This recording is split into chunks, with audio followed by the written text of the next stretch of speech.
Obrigado pela oportunidade em ter clicado neste vídeo. Eu me chamo Léo Jesus, sou jornalista esportivo e neste canal a cobertura é sobre o maior clube do Brasil. Posso te desafiar? O desafio é o seguinte: se inscreva no canal e deixe um like. O canal tem compromisso com a verdade, zero fake news, respeito ao teu tempo. Se lá no final você vê, olha, ele não cumpriu o prometido, aí você deixa o dislike e desinscreve do canal. Tenho certeza que você vai continuar. Vamos falar sobre o futuro do tricolor e qual de fato é o plano de Luiz Ubeldia com a base São Paulina. Bater um papo sobre Copa do Brasil, já um pouquinho sobre São Paulo e Flamengo. Aliás, precisamos falar sobre o Flamengo, que será um risco para o futebol brasileiro. Conversar detalhes sobre a rescisão de contrato de James Rodrigues e um pouquinho mais depois da vinheta.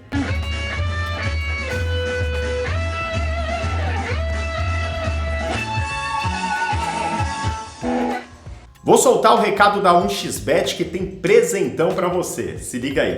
Patrocinadora deste canal, patrocinadora também do Barcelona, várias outras equipes do futebol mundial, 200% de bônus. É muito simples.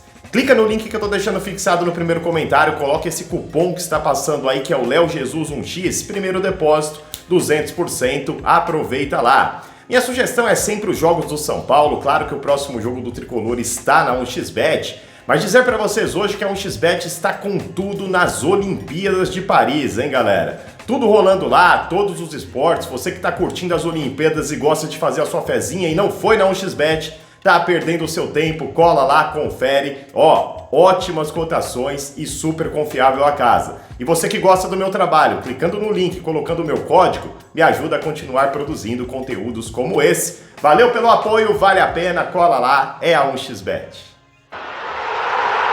Bacana, então vamos para os detalhes da rescisão de contrato de James Rodrigues. Existiu uma multa lá bilateral, tá, galera? Como que ficou essa negociação amigável? Ambos abrem mão de qualquer situação referente à multa. E o James Rodrigues, que tinha um valor a receber do São Paulo de 10 milhões de reais, a intenção do São Paulo é que ele abrisse mão da totalidade do valor, ele não abriu, mas abriu mão de parte. O São Paulo vai pagar de maneira parcelada algo perto aí de 6,5 milhões de reais, tá? Isso vai ser feito em parcelamento e o James Rodrigues não jogará mais no Tricolor. A estimativa de economia do São Paulo é acima de 20 milhões de reais, se comparado caso o James Rodrigues ficasse no clube, né? São Paulo coloca isso como um grande negócio. Na verdade, o negócio James Rodrigues ele acabou sendo muito ruim. Se você pegar o que custou o James Rodrigues até esse momento para o São Paulo, foi algo acima de 12, 13 milhões de reais para um jogador que acabou não produzindo. Acho que uma pena, pelo menos para o São Paulo. Eu mesmo acreditava que o James poderia ter feito muito mais. Boa sorte para ele e muito mais boa sorte para quem é maior na história. São Paulo Futebol Clube. São Paulo Futebol Clube que começou bem a Copa do Brasil, né? Falando dos resultados, vamos pegar aqui, ó.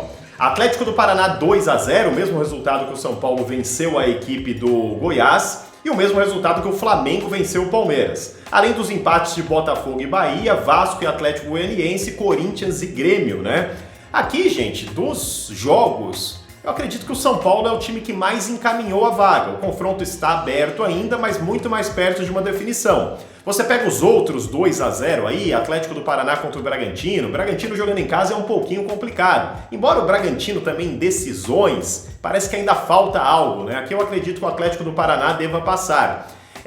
Flamengo e Palmeiras, eu acho que o Flamengo faz um resultado importante, pelo que foi o jogo, poderia ter feito até mais, encaminha a sua vaga, mas tem um adversário com histórico de viradas importante, não dá para cravar que o Flamengo já passou. Os outros, eventualmente, aí com empate, não tem como dizer favoritos, né? Mas para mim, tá? Vamos lá, vou me arriscar aqui, galera, aí coloquem o que vocês acham, ó. Atlético do Paraná, para mim passa, tá? Para mim, aliás, os favoritos se encaminharam, eles já eram favoritos antes. São Paulo passa do Goiás também. O Flamengo, para mim, vai confirmar a vaga contra o Palmeiras. Botafogo e Bahia. Aqui eu acho o seguinte, muita gente colocou o Botafogo como favorito. Eu achava desde o início que o Bahia passa e agora reforço mais isso ainda depois do empate. Para mim, o Vasco vai atropelar em São Januário o Atlético Goianiense. Corinthians e Grêmio, confronto muito equilibrado, né? Porque se fosse, na Arena do Grêmio, mas o jogo vai ser em Curitiba, né? Então acaba sendo, entre aspas, um campo neutro, mesmo com a maior parte da torcida gremista. Aqui um pouco mais equilibrado, mas para mim passa o Grêmio. E aí Fluminense e Juventude, que ainda vão jogar a primeira partida, para mim o favorito é o Flusão. Coloca aí nos comentários como que você acha que ficará essas oitavas de final. E muita gente reclamando de Luiz Ubeldia porque não utiliza a base como gostaríamos que utilizasse. Eu entre eles, tá? Eu acho que o São Paulo poderia dar mais minutagem para os garotos. O Zubeldia, gente, no último jogo do São Paulo, ele explicou na entrevista coletiva o motivo dele. Ele informa que, primeiro, ele se coloca como um dos treinadores que mais gosta de trabalhar com a base, e ele desafia ainda, se pegar um histórico, ele é um dos treinadores da América do Sul que mais promoveu garotos. E de fato é verdade mesmo, o Zubeldia tem esse histórico nos outros clubes que passou. No São Paulo, ele alega que ele já pegou um time montado, com os jogadores experientes, e ele entende que exista um processo para colocar os garotos, que não é simplesmente colocar. Qual que é o planejamento de Luiz Zubeldia, então, para a base do São Paulo? Ele vai deixar esses garotos que a gente tanto quer, o William Gomes, o Henrique, principalmente esses dois. Ele tá assim de olho no Rian Francisco, tá, gente? Fui atrás dessa informação, ele está vendo diariamente os jogos e pensa muito no Rian Francisco para o próximo ano.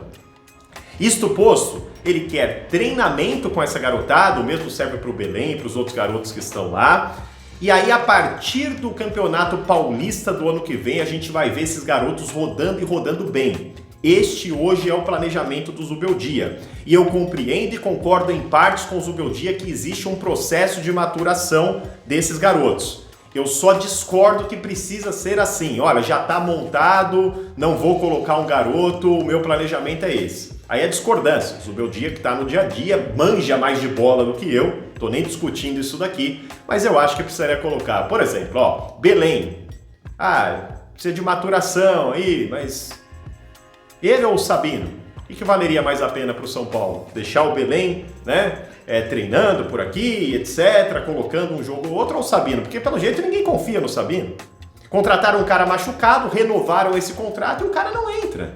Então são coisas que não dá para entender no São Paulo. Será que o William Gomes não conseguiria mais alguns minutos aí? Né? Não poderia colaborar mais, por exemplo, do que o Rato no peso que tá? Aliás, gente, nós estamos aqui falando que Rato tá fora de forma, esse é outro assunto faz tempo também, Rato.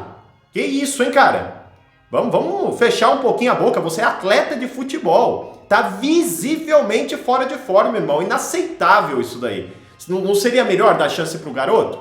Né? Tá comendo um queijinho a menos do que o Rato? Então eu entendo, mas discordo um pouco do Zubeldia. Mas, em resumo, o que te interessa? Qual que é o planejamento dele? Treinamento, análise de treino da garotada, análise de desempenho também no Sub-20, no Paulistão, os que já estão no elenco. E somado a alguns da base, aí sim deve ter uma rodagem em campo. Aí o Zubeldia faz o seu próprio plano para poder trazer esses garotos. E aí, tá demorando? O Zubeldia tá certo? O que você pensa a respeito? E para finalizar o vídeo, gente, São Paulo e Flamengo, rapidinho aqui, ambos os times com desfalques. O Luciano não pode jogar, tomou o terceiro cartão. E no Flamengo, 2 desfalques importantíssimos, os que decidiram o jogo contra o Palmeiras, inclusive. Pedro e Luiz Araújo suspensos estão fora, tá? A tendência de um Flamengo mais poupador do que o São Paulo, já que o Flamengo tem um jogo duríssimo contra o Palmeiras já na quarta-feira, enquanto o São Paulo vai enfrentar o Goiás, que é um adversário mais acessível na Copa do Brasil, só que só na quinta, né? Então, o São Paulo deve poupar um ou outro jogador, é claro que a gente vai atrás das informações, mas o Flamengo deve poupar mais titulares. O claro acaba equilibrando, porque o Flamengo tem um time reserva muito qualificado. Mas eu quero falar sobre o risco Flamengo para o futebol brasileiro. O Flamengo deu um passo importantíssimo para a construção do seu estádio, ele ganhou em leilão lá, né? 100 e tantos milhões de reais, o terreno do gasômetro, onde vai ser o estádio flamenguista, capacidade entre 70 e 80 mil torcedores. E aqui, galera, isso interessa o São Paulo e todos os outros clubes. Ou São Paulo / outros clubes começa a trabalhar de verdade, para com esse negócio de fingir que está fazendo melhor, trabalha com tudo, dentro da grandeza que tem, estimulando o sócio torcedor, com novos patrocínios, fazendo o mundo girar como um time grande, ou o Flamengo irá monopolizar o futebol brasileiro. Você percebe que ele vem aí, né, junto com o Palmeiras aí, nos últimos anos ganhando tudo. Mas hora ou outra você vê o Atlético Mineiro ganhar, o São Paulo ganhou um título agora, aí alguém corre ali por fora e incomoda um pouco. Se o Flamengo montar, e ele vai montar esse estádio, e tem uma torcida que tem a capacidade de lotar todos os jogos, uma torcida apaixonada, aí você tem um estádio que vai ter apelo de patrocínios, você tem ali shows que vão ser vendidos, vai centralizar show de noitada no Rio de Janeiro, que a gente sabe como que funciona. O Flamengo, que já está muito bem administrado com o estádio próprio, se o São Paulo, que é o que nos interessa aqui, não correr atrás disso, não começar a se mobilizar de verdade, não patifaria, de verdade com a grandeza do clube, né, aproveitando também o capital que o clube tem, vai ficar difícil. O Flamengo tem tudo para monopolizar. Hoje nós temos vários clubes grandes do Brasil que alternam de épocas.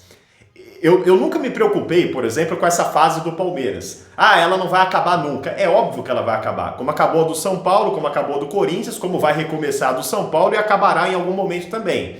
Só que nós estamos falando de Flamengo, com a torcida absurda que tem, cheio da grana e agora com uma estrutura muito forte. Eles já melhoraram a do centro de treinamento e agora vão fazer a questão do estádio.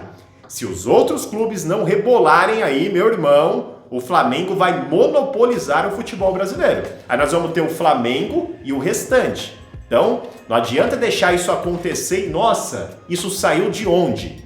A coisa vai partindo para isso. E o São Paulo precisa se preocupar e muito com essa situação. Deixa eu agradecer, passando aqui na sua tela, aos amigos Cláudio Fernando de Souza e também ao Márcio Bloch. 2 botões valeu no valor de R$2. Teve mais valeu também, do Francisco de Assis, um valeu de R$10. Gratidão aos amigos que dessa maneira ajudaram a patrocinar o nosso último vídeo e como ajuda, o canal tá precisando pra caramba. Botão valeu é o seguinte, gente, arrastou o like pro lado, lá pertinho do compartilhar tem o valeu. Outra maneira, Pix do canal passando aqui, a gente agradece a força e sempre vai vir aqui agradecer com esse sorrisão de gratidão a todos aqueles que ajudaram desta forma, tá? Link fixado no primeiro comentário é da 1xBet, corre lá e aproveita o bônus de 200% se for o seu primeiro depósito. E da minha parte, obrigado pela oportunidade, que o meu amigo Jesus Cristo abençoe de maneira profunda a sua vida. E vamos São Paulo! Até o próximo, valeu!